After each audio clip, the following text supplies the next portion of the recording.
Welcome to the fourth episode of this creative process series. We explore step by step how we can help brands reconnect with what they stand for, bringing and creating new value for customers. I'm Juan Sebastián Gómez, and if you're interested in the intersection between business and design, in this series, we dive deep into how we go from research to strategy, one step at a time. To make this series truly hands-on, I use my Nexa project, link in the description, as my reference. In the last episode, we started looking at how values start materializing as ideas. We worked on the digital point of contact with the brand, proposing to scrap any mobile app on the first place. Because, let's be honest, there are only so many apps one can keep track of. After that, we looked at an ideal workflow and finalized featuring transparency, as in making it a feature with new value. I believe that the most impactful byproduct of this decision would be to foster competition between dealerships, who compete now through differentiating services that create further customer value. In this episode, we'll dive deep into the showroom experience and how it couples seamlessly with the digital experience offered by the web portal.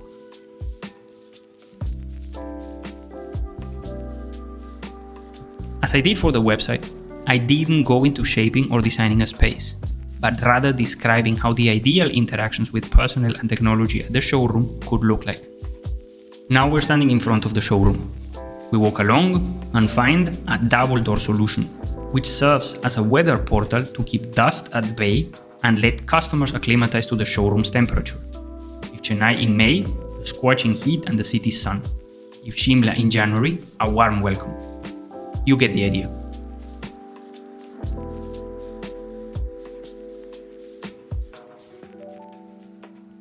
Around 2 minutes after entering the showroom, customers are greeted by a friendly representative, whose job is mainly to pair customers with consultants. She looks after the entire showroom and sees that customers are attended to. If they are waiting, she knows it. If they are interacting with a consultant, she knows it. If they are having a coffee and they are spilling it all over the place, she knows it and activates the cleaning personnel who are part of the Nexa staff. She is a customer experience curator. Her job is to help people feel they are being helped and attended to. The interactions are friendly but strictly business, although human touch is her strength. I walk over to the car, massively surprised, because the lady in the black sari who just left to look for a sales representative to work with me, first thing she did was offer me a glass of water. I'm sure people entering the showroom in a winter day in Shimla would be offered hot chai. Now that's attention.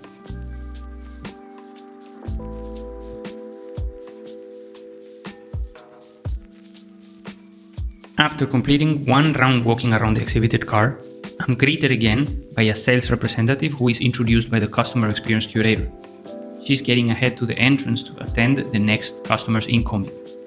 She leaves not before handing me over the water she offered me upon entering.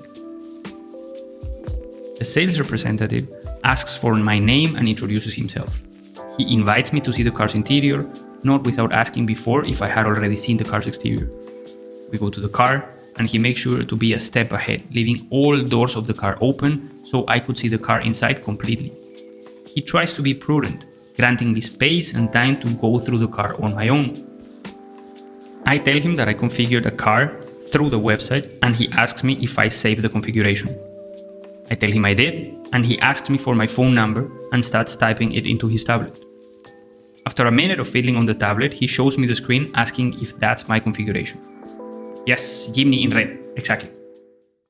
He takes me over to the QR code I never noticed in front of the car, not as big as in this visualization of course, and asks me to point at it with the tablet.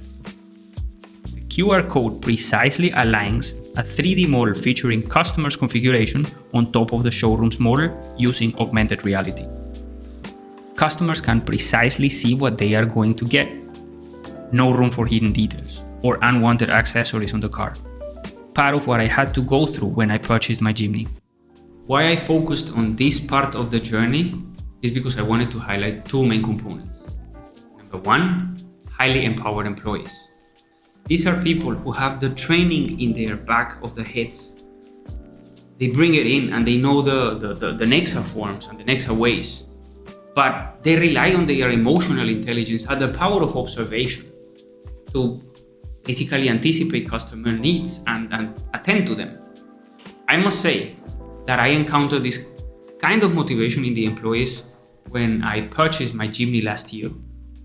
But yet again, what I repeat is, it seems that what the brand is demanding from them is not aligning with their purpose and sense of service. And second, a seamless, sensitive flow of technology to add value to the experience. Exciting, effective, not just simply there to check some boxes.